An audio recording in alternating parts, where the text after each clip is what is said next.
उंगला उंगला ऊपर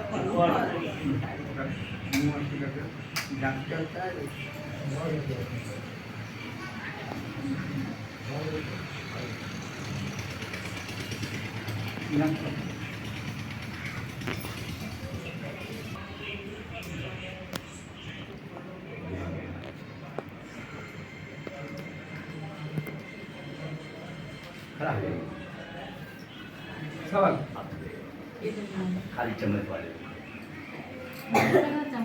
बत्ती में जला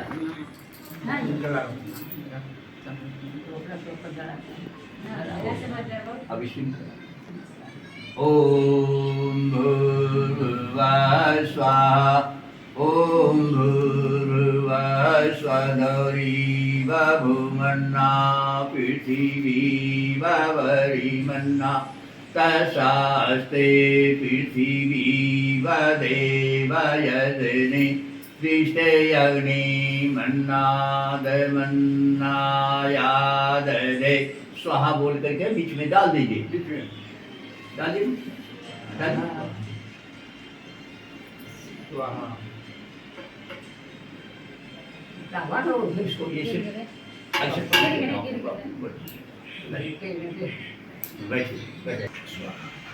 ओम बुद्धे स्वाग्ने प्रति जागहि त्वामिष्ठा पूते संस्थिजेथा मयं च अस्मिन् साधस्ते अधि उत्तरस्मिन् विश्वदेवा यजमानश्च सीदता।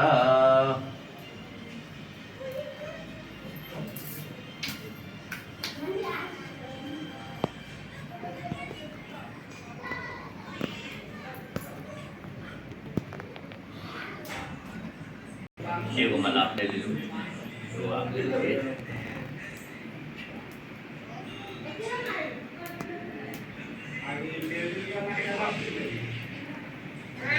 ऐसे पकड़िए जैसे माला पढ़ना है।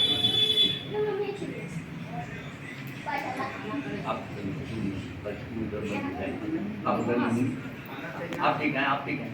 मापूर्ध्यानिनौ संमातृष्टा संघाता समुद्रेष्टि दधातु नौ। आप डालिए गले में, अपने डालिए, आप डालिए अपने में डालिए। आज जो है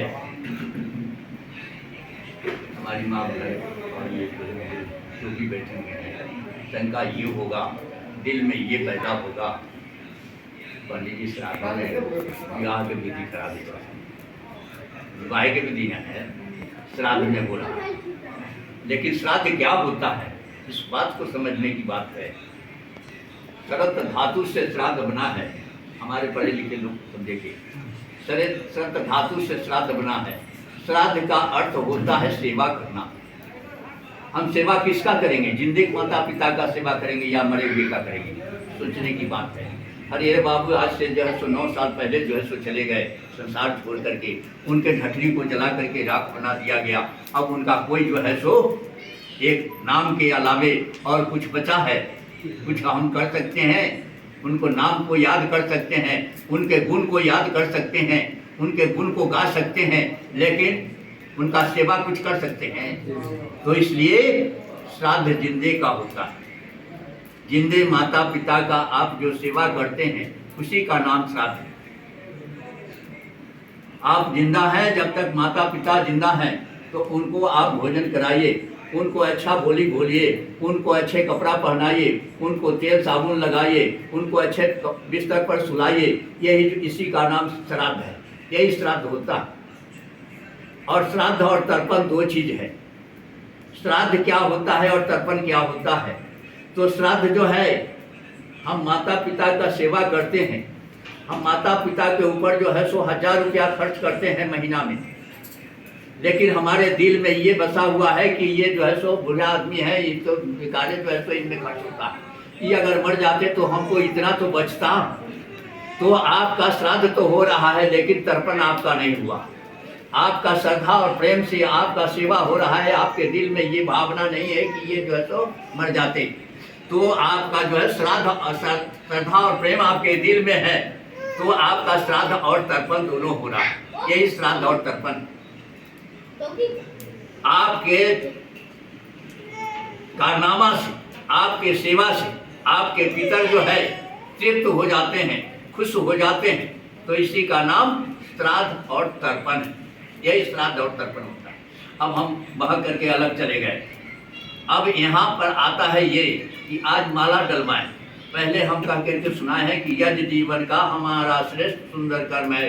यज्ञ का करना कराना सभी मानवों का परम धर्म है। होता है सारे संसार का कल्याण यज्ञ से, जल्दी प्रसन्न होते हैं भगवान यज्ञ से। हम सभी आज जो है यज्ञ करने जा रहे हैं, श्रेष्ठ और सुंदर कर्मों को करने जा रहे हैं। तो श्रेष्ठ और सुंदर कर्मों के करने के लिए हम सभी जो है एक दूसरे को माला डाल करके, ये विवाह की विधि विवाह में भी किया जाता है और विवाह में भी माला डालते हैं। माला डालते समय जो है सो यही मंत्र पढ़ते हैं, दोनों आदमी प्रतिज्ञा करते हैं, पुरुष भी और महिला भी यही प्रतिज्ञा करते हैं। तमुंजंतु विश्वदेवा समापो जानी नौ नौ। ये सभा मंडप में बैठे हुए नर नारी विद्वान, आप लोग निश्चय करके जाने कि हम दोनों आज से पति पत्नी हो रहे। पहली बात। दूसरी बात, हम एक दूसरे से छुपा करके उत्तम से उत्तम पदार्थों का भोग नहीं करेंगे। तीसरी बात, हम तन मन धन पति को अर्पण करते हैं और पति महोदय कहते हैं कि हम तन मन धन पत्नी को अर्पण करते हैं।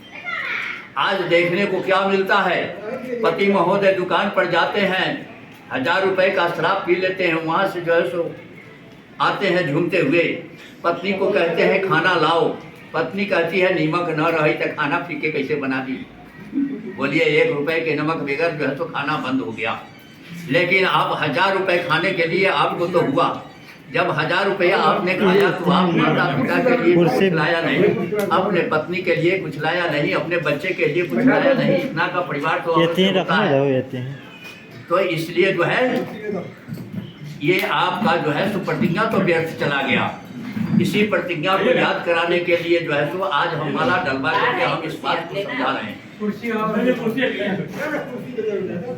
अब ये तो जो है सो वहाँ दुकान पर की बात हुई कि दुकान पर जो है आपने खा लिया, आप वहाँ से हाथ धुलाते हुए आया और घर पर जो है सो इस तरह जो है सो खाना बंद है। दूसरी बात यह है कि हम दोनों एक दूसरे से छुपा करके से उत्तम पदार्थों का भोग नहीं करेंगे। ये हो गया। दूसरी बात कि हम तन मन धन पति को अर्पण करते हैं और पति महोदय कहते हैं कि हम तन मन धन पत्नी को अर्पण करते हैं। दोनों एक दूसरे को तन मन धन जो है अर्पण कर देते हैं। तो आज जो है एक कनफुक्का गुरु आपके यहाँ आते हैं, तो कनफुक्का गुरु जो है सो कान फूकते हैं और प्रतिज्ञा कराते हैं, हमारी माँ बहन से भी और हमारे भाई बंधु से भी। क्या प्रतिज्ञा कराते हैं, कहो कि तन मन धन सब गुरु को अर्पण कर दिया। तो गुरु को अर्पण कर दिया तो तन का वो होता एक होता है, मन का वो होता है एक ही होता है। धन तो अनेकों हो सकता है। धन तो आप गुरु को जितना चाहिए उतना दे सकते हैं, लेकिन तन मन जो है जिस समय विवाह हुआ उस समय आपने कहा कि तन मन धन जो है हम पति को अर्पण करते हैं। आप पति को अर्पण कर दिया, अब गुरु को कहाँ से दे रहे हैं?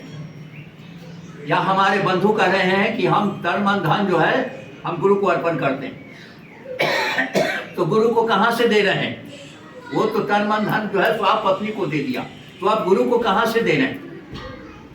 आप गुरु को धन जितना हो सके उतना दीजिए, लेकिन तन मन एक ही था जो आप पति को अर्पण कर दिया और पत्नी को अर्पण कर दिया।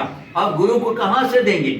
अगर गुरु को दे रहे हैं तो एक गद्दारी हो रहा है, एक झूठ बोल रहे हैं, अधर्म हो रहा है, आपकी प्रतिज्ञा नाश हो रही है।